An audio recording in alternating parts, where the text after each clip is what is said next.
परमात्मा का प्रतिनिधि है। अगर तुम्हें परमात्मा को पाना है तो तुम्हारे कुल पुरोहित हैं, नित्य तुम जिनका दर्शन करते हो, उनके चरणों में तुम्हारा प्रेम हो जाएगा जैसे परमात्मा से है, तो भी तुम्हें परमात्मा की प्राप्ति हो जाएगी। क्यों? ये मैं नहीं कह रहा हूँ, रामचरितमानस स्पष्ट तौर से प्रमाण दे रही है। क्या प्रमाण दिया? बोले मन क्रम वचन कपट तज। क्या है? जो परमात्मा को पसंद है वही उस पुरोहित को पसंद है। मन क्रम वचन कपट तज और जो कर भूषुर सेव। तो भगवान की वाणी में बोले मोहे समेत विरंच सब बसता के सब देव, सारे देवता तुम्हारी मुट्ठी में आ जाएंगे। और यहाँ गोस्वामी जी लिख रहे हैं, बोले पूज्य विप्रशील गुणहीना। अब देखो विपरीत बातें हो रही दोनों, कि इधर तो ब्राह्मणों के चरणों से लग जाओ तो कल्याण हो जाएगा, और उधर कह रहे कि शील गुण से हीन हो उसकी पूजा करो। तो इस शील गुण से हीन का तात्पर्य क्या है? बोले वो कुछ भी न जानता हो, बाबा कबीर की वाणी है, वो विवेक न जानता हो, वो पंडित ना हो, वो ज्ञानवान ना हो, वो केवल क्या हो? केवल परमात्मा से उसका 2.5 अक्षर वाला प्रेम है। परमात्मा से अगर उसका प्रेम है 2.5 अक्षर वाला, तो वो तुम्हें उस परमात्मा की प्राप्ति करा देगा। ये है प्रेम। आज उन्हीं ब्रह्मर्षि है विश्वामित्र जी के चरणों में भगवान बैठे हुए चरण दबा रहे हैं। ये है प्रेम। अगर प्रेम के बंधन में परमात्मा को करना चाहो तो वो तुम्हारे चरण दबाने के लिए तैयार खड़ा है। राजस्थान की घटना है, अभी गोविंद देव जी का मंदिर है, वहां एक संत जी रहते थे। अभी इसी कलयुग की घटना, हम केवल वही बात बताएंगे कि इसी कलयुग में इसी शरीर से तुम्हें परमात्मा की प्राप्ति कैसे होगी। ये सूत्र हम आपको बताने जा रहे हैं। कैसे होगी? बोले उनका परमात्मा में तो प्रेम था, लेकिन संतों में भी प्रेम था। और संतों में प्रेम अगर तुम्हारा प्रगाढ़ हो जाएगा, दृढ़ हो जाएगा, तो भी परमात्मा की प्राप्ति हो जाएगी। उनके यहाँ संत सेवा चलती थी। संत सेवा चलते चलते जब उनका शरीर वृद्ध हो गया तो उनके मन में एक इच्छा आई, और इच्छा जब आई, परमात्मा को आप अनुसंधान करके कोई भी कार्य करने की चेष्टा करेंगे तो परमात्मा तुम्हें मिल जाएगा।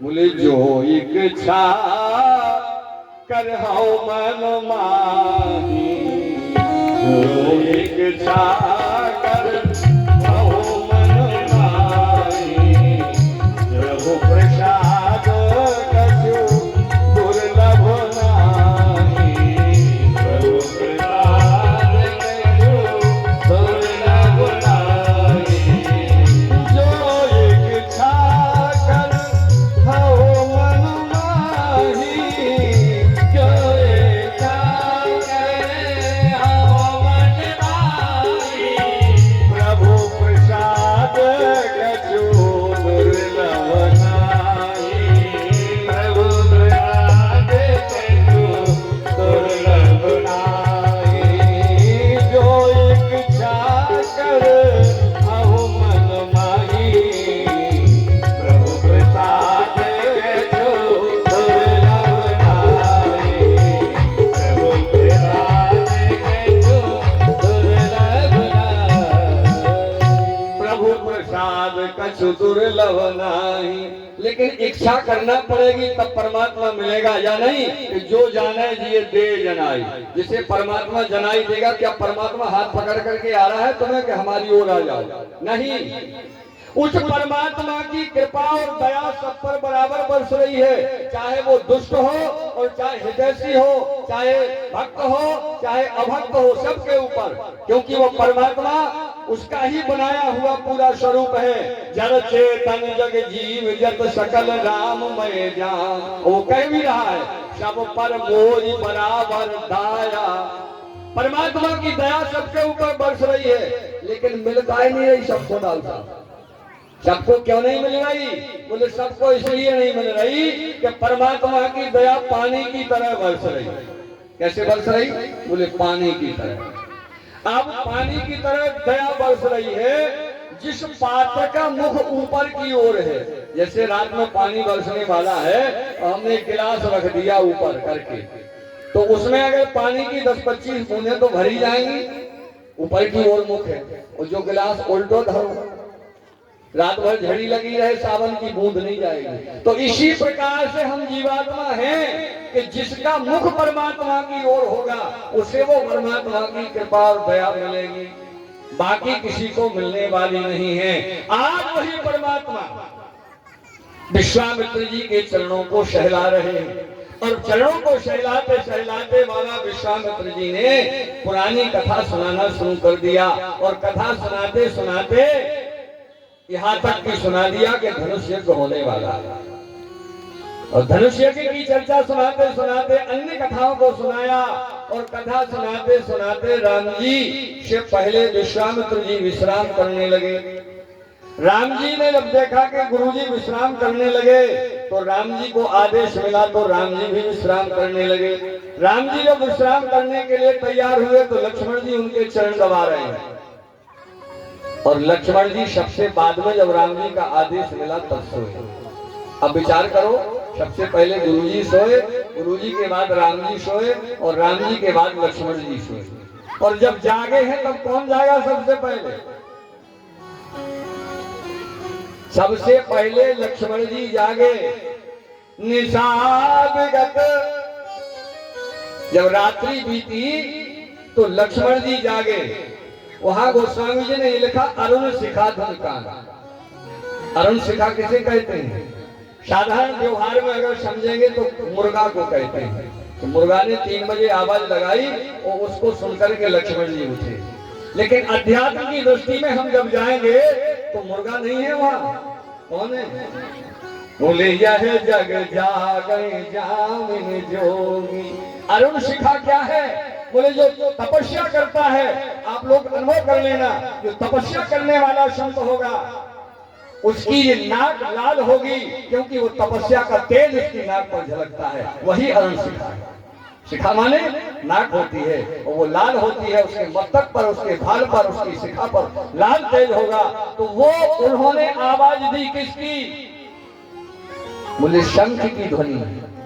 3 बजे साधु जागेगा, शंख जगे साधु जगे। तो साधु की जब शंख की आवाज सुनी लक्ष्मण जी ने तो उठ करके खड़े हो। गुरु ते पहले जगत पति जागे राम सुजान। इस प्रकार से जागने का क्रम हुआ, और जाग करके संध्या वंदन किया। और उसी समय राम जी ने एक इच्छा जाहिर कर दी। क्या इच्छा जाहिर की?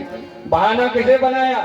बोले लक्ष्मण जी को, क्योंकि राम जी 4 चीजों को यथार्थ जानने वाले हैं। नीति प्रीति और परमारथ स्वार्थ, और कौन राम समझान यथार्थ। तो लक्ष्मण जी को बहाना ले लिया। बोले लखन नगर लखनपुर देखन चाहिए। गुरुदेव लक्ष्मण जी नगर को देखना चाहते हैं। विश्वामित्र जी समझ गए कि वो समय आने वाला है, इसलिए बोले भैया जाओ, जाइए। और जब आदेश मिल गया तो राम जी चल दिए। सारे नगर में जब घूमे राम जी तो लक्ष्मण के सहज देख रही हैं ये माताएं बहुओं ने झरोखों से देखा। जो जिस कार्य में रत थी उस कार्य को वही विश्राम दे दिया, दौड़ पड़ी माताएं बहनें। और वहां के जो राम जी के बराबरी के जो बालक थे वो सब राम जी के साथ लग गए। वो सब जगह दिखा रहे हैं, नाम बता करके सारी जगह को दिखा रहे हैं। और केवल 3 लोगों ने नहीं देख पाया।